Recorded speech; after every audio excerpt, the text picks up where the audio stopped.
Sup everybody, this is Eric with a review, and once again it's my content mission to bring you reviews that are not 2 minutes long or filled with sponsored bullcrap, and today I'm going to be reviewing Hitman 3, given to me by the developers. As you guys know, that means I bought a copy of the game regardless, and I give code away to one of the patrons, and I'm sure most of my patrons probably like the caricatures of anime characters as their protagonists, or people who look like they have more in common with some literally intelligent TikTok creator, but the best part about Agent 47 is his. Always look at the part. Imagine the birth was something like this blob, and the doctor said, "Congratulations, you have just given birth to your own grandpa," and that dude stood up on his little teeny baby legs and said, "I'm a Fulci challenge champion of dealing out death," and steady tells it does like a Russian poison team straight from the Kremlin, and I'm here to ascertain you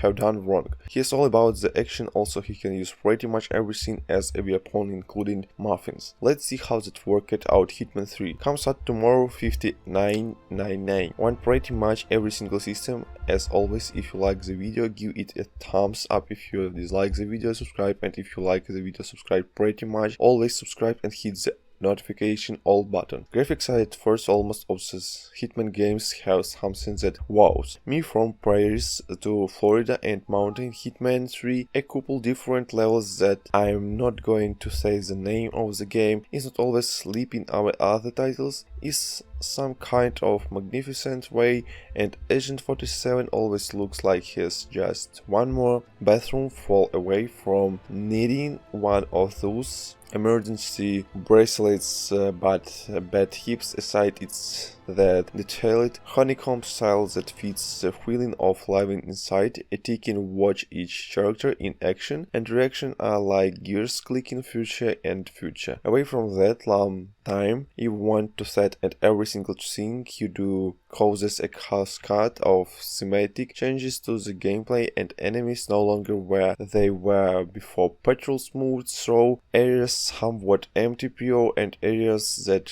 were once blocked by their presence have now opened up. Each level has its own consistency graphically, and themes throughout that resound from Matthew mentions. And murder mysteries to a soldier train ride that turns into some kind of bond like stealth and shoot, with small variation in that 12 by 12 foot tight walkway. Then most games have an entry level, but to me a favorite of mine and a surprise I never expected was a massive vineyard and a mansion that was connected to it, one part through lies with dancers and a band and specters, and one part a inspiring sandbox location that actually caused me, for the first time I can remember in a game like this, pause the title and think and rethink my plans.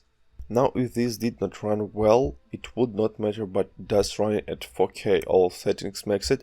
It got be above 16 almost all the time with an i7 and 2080 Ti. There were some streaming glitches here or there, but nothing actually to report home about. This was a market improvement from an earlier versions of the game that I did play, and it has a ton of graphical options to mess around with to get some FPS back if you do find it hitting hard in particular places.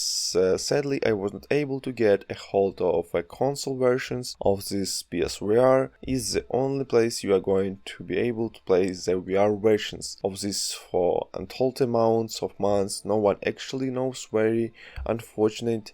The PSVR versions, just so you guys know, is the PS4 versions of these games. So even if you have the PS5 versions of the game, if you want to play VR, it will download the PS4 versions. So those for you to play it. Sometimes when the third part of a trilogy comes out, the creators of those characters and those familiar ties end up changing too much, and never actually feels like it comes together.